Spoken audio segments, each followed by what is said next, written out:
Nous sommes de retour en direct sur le plateau de TV Finance, votre émission quotidienne qui s'attache à comprendre l'actualité et vous la restituer pour que vous en fassiez ce que vous voulez, ce que bon vous semble, mais peut-être adapter vos stratégies d'investissement de trading ou comprendre un monde qui file à 1000 à l'heure. Aujourd'hui, enfin maintenant, il est l'heure de parler crypto-monnaie avec Mohamed Ganet. Bonjour Mohamed.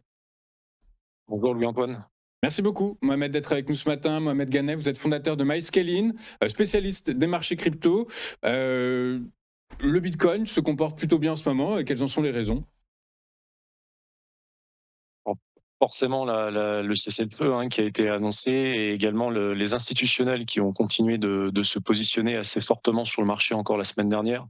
On a eu notamment Stratégie qui a fait son plus gros achat de Bitcoin la semaine dernière avec plus de 2 milliards et demi de dollars d'achat de BTC. Et on a également Bitmain qui lui accumule plutôt de l'Ethereum depuis plusieurs mois, qui a également réalisé son plus gros achat puisqu'ils ont acheté un peu plus de 100 000 Ether la semaine dernière. Donc forcément, ça a permis au cours de s'extraire de la zone dont je parlais depuis déjà plusieurs semaines, donc les 75-76 000 dollars que je surveillais. On les a cassés il y a quelques jours. On est revenu un petit peu en dessous, autour des 73 500 dollars avant de rebondir. Et en ce moment même, on est autour des 78 000 dollars. Là où sur Ethereum, on a un peu plus de mal à franchir la résistance dont je parlais la semaine dernière, autour des 2400 dollars. On l'a pas encore franchi. En tout cas, on n'a pas eu de franchissement net et on reste légèrement en dessous à 3 550 dollars à l'instant T. L'Ethereum, alors j'aimerais revenir sur une information. Alors vous allez me dire, voilà, il n'est pas tout blanc et probablement un peu au courant et un peu initié. C'est la déclaration du président de ByteMine qui a réitéré sa confiance inébranlable dans l'écosystème Ethereum et qui a annoncé, tenez-vous bien, et je sais que vous êtes au courant, un Ethereum à 60 000 dollars dans les mois à venir. Mohamed, est-ce que vous pouvez nous expliquer comment est-ce qu'il arrive à cette valorisation et surtout, est-ce que vous nous conseillez de rentrer sur l'Ethereum? Je rappelle, comme vous l'avez dit, qu'il a 2352 dollars ce matin. Tout à fait. Mais je dirais que c'est une approche très long terme qui est proposée par le fondateur de Bitmain. C'est un horizon long terme, sa grande target. Lui, il part du principe que Bitcoin devrait dépasser la capitalisation de l'or en fait à terme et que Ethereum devrait suivre un petit peu le même schéma. Donc un petit peu comparer Bitcoin à l'or numérique et comparer Ethereum à de l'argent numérique, même si la comparaison d'un métaux précieux concernant Ethereum, je pense, n'est pas la bonne. Il y a deux raisons qui expliquent cela. Il y a deux narratifs très fortes aujourd'hui sur le marché des cryptos qui prend de l'ampleur. Il y a les real world assets, donc le fait de tokeniser des actifs sur une blockchain. Aujourd'hui, Ethereum est la première blockchain qui est utilisée pour cet usage. Et il y a de plus en plus de volumes et de projets qui se construisent sur Ether autour de la tokenisation des actifs, que ce soit des actifs de la bourse traditionnelle, mais également de l'immobilier et d'autres produits. Et vous avez depuis quelque temps aussi un narratif autour des agents IA, puisqu'on a aujourd'hui de plus en plus d'agents IA qui vont chercher à consommer différents services en ligne et notamment des API avec des coûts très bas. Et donc, ils ont besoin d'utiliser des infrastructures de paiement à faible coût, avec des rapidités de transaction assez importantes. Donc aujourd'hui, ils sont également en train de se pencher sur ce sujet. Donc c'est globalement ces deux thématiques, le real world asset et les agents IA, qui pourraient effectivement à terme apporter davantage d'intérêt encore sur la blockchain Ethereum et lui permettre déjà de commencer par franchir ses derniers plus hauts, son dernier ATH, et pourquoi pas ensuite passer en découverte de prix, en price discovery, ce qu'on a attendu sur Ether au dernier cycle, encore l'année dernière, après sa grande hausse de l'été dernier en août 2025, mais qu'on n'a pas eu de relais derrière à la hausse et on a tout de suite rebaissé d'à peu près 50%. Donc, moi, je reste dans l'attente d'Ethereum. Je continue quand même à identifier des zones d'achat pour me positionner dans un horizon moyen-long terme. Donc, sur les cryptos, on parle d'un horizon, pour ce qui me concerne, de 3 à 5 ans. Et aujourd'hui, on reste, de mon point de vue, dans des zones d'achat dans un horizon d'investissement long terme qui reste quand même intéressante. Entre 1800 et 2300 dollars, on reste dans des zones d'achat, de mon point de vue, qui sont intéressantes. Oui, parce qu'il y a un écueil qu'on peut faire à cette information, c'est que, à titre de comparaison, si on le rapprochait à la capitalisation boursière de Nvidia, à 60 000 dollars, l'Ethereum, ça fait un marché à 7 200 milliards. C'est beaucoup plus que les 5 000 quasiment milliards de capitalisation de Nvidia. Donc ça supposerait, en fait, en très peu de temps, puisqu'il parle de quelques mois, un changement total d'état d'esprit vis-à-vis des cryptos, un changement total de paradigme, de marché, de fonctionnement de marché. En théorie, c'est impossible. Théoriquement, oui. Théoriquement, oui, c'est pas possible, en tout cas à court terme. Eux, ils sont très fortement positionnés à Ether, donc je pense qu'ils essaient de montrer aussi leur optimisme dans cette blockchain et ils essaient d'expliquer pourquoi est-ce qu'ils investissent autant. Il y a eu un achat de plus de 250 millions de dollars encore la semaine dernière en Ether.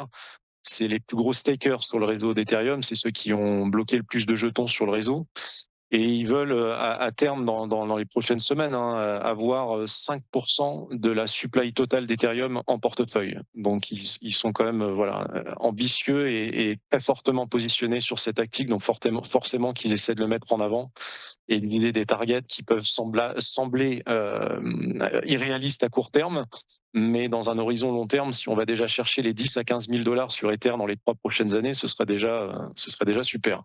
Et c'est ça, parce qu'on peut mettre également en avant le risque. Et ce qui est, chez beaucoup d'investisseurs, et notamment particuliers, le risque majeur, c'est le risque de piratage. Vous avez mis vous-même en avant l'incident Kelp DAO et ses répercussions sur le marché. Donc voilà, c'est un écueil supplémentaire, je dirais. Oui, dans ce cas-là, c'était un hack sur un bridge en fait, hein, d'un protocole de DeFi qui a eu des répercussions notamment sur le protocole AAV. On parle de 250 millions de dollars qui ont été à peu près piratés il y a quelques jours là. Donc effectivement, il y a toujours une recrudescence des attaques, des cyberattaques et notamment à travers l'IA. On a vu Claude Mythos il y a encore quelques jours qui a permis à certains hackers de pouvoir identifier et créer des codes malveillants sur certains systèmes, et notamment macOS, avec un malware qui a été mis en avant encore hier, là, qui permet de prendre le contrôle d'un PC Mac à distance de manière assez facile, en fait. Donc, face à toute cette recrudescence des IA, des agents IA, il y a aussi des questions de sécurité qui se posent, et notamment au niveau des cryptos. On pense souvent que la technologie est le premier maillon, la première faille, et généralement c'est plutôt l'être humain. Donc effectivement, il est important dans ce contexte-là de faire attention quand on clique sur un bouton, quand on valide une transaction sur un protocole ou dans son portefeuille, de bien vérifier la transaction qu'on exécute, quoi, hein, parce que en ce moment, c'est effectivement le marché crypto est très regardé par les pirates. Ce hack-là, on parle d'ailleurs potentiellement d'un hack qui a été lancé par le Lazarus Group, hein, de la Corée du Nord, qui avait fait aussi beaucoup de dégâts dans les cryptos il y a encore quelques temps avec le gros hack qu'on avait eu sur Bybit, avec plus de 200 000 Ethereum à l'époque qui avait été siphonné de Bybit.